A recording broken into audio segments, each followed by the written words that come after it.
आणखी एक मोठी बातमी आहे। नाशिक लोकसभा निवडणुकीबाबत महायुतीत मोठ्या हालचाली दिसून येत आहेत। विद्यमान खासदारांना डच्चू मिळण्याची दाट शक्यता आहे। स्वामी शांतिगिरी महाराज युतीचे उमेदवार असण्याची ही शक्यता वर्तवली जाते। तर रविवारी रात्री वर्षा बंगल्यावर स्वामी शांतिगिरी महाराज यांच्यासोबत मुख्यमंत्री शिंदे अर्धा ते पाऊण तास चर्चा करत होते। केंद्रीय मंत्री भागवत कराड, आमदार संजय शिरसाट आणि शिवसेना सचिव भाऊसाहेब चौधरी यांनी ही भेट घडून आणली होती अशी माहिती आहे। तर स्वामी शांतिगिरी महाराज यांचा देशभर भक्ती परिवार आहे आणि स्वामी शांतिगिरी नाशिकमधून लोकसभा निवडणूक लढण्यास इच्छुक आहेत। प्रचार दौरे सुद्धा त्यांनी सुरू केले।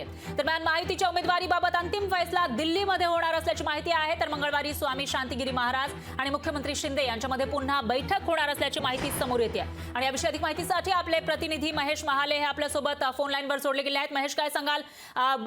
तसं पाहायला गेलं तर नाशिकमधून नाशिकची जी जनता आहे ती एका उमेदवाराला वारंवार संधी देत नाही असं म्हटलं जातं आणि त्यामुळे महायुती आपल्या विद्यमान खासदारांना डच्चू देऊन शांतिगिरी महाराज यांना संधी देणार अशी चर्चा रंगली। काय अपडेट्स आहेत याविषयी?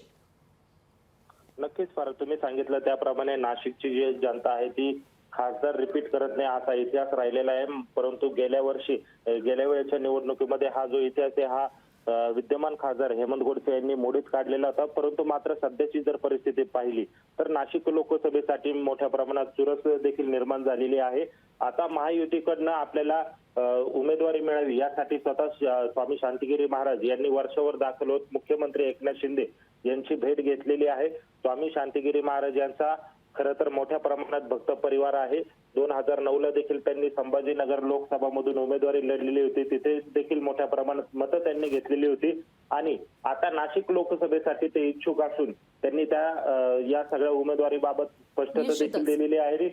नाशिक लोकसभेमध्ये त्यांनी प्रचार दौरे देखील सुरू केलेले आहेत। या सगळ्या पार्श्वभूमीवर त्यांनी मुख्यमंत्री यांची भेट घेतलेली। आता मुख्यमंत्री याच्यावर काय निर्णय घेणार, मात्र नाशिकच्या लोकसभेचा जागेचा जो तिढा आहे हा दिल्लीतून सुटण्याची शक्यता आता वर्तविली जात आहे। मंगळवारी पुन्हा एक बैठक होणार आहे। या बैठकीतनं काय निष्पन्न होतं हे देखील तितकंच महत्वाचं ठरणार आहे। नाशिक लोकसभेसाठी कोण उमेदवार मिळतं हे पण पाहणं तितकंच महत्वाचं ठरणार। अगदी बरोबर आहे महेश। कोणता उमेदवार या ठिकाणी महायुतीकडून उतरवला जाणार ते बघावं लागेल आणि येत्या काही दिवसात ते स्पष्ट होऊ शकेल। दरम्यान धन्यवाद तुम्ही दिलेल्या या सविस्तर माहितीसाठी।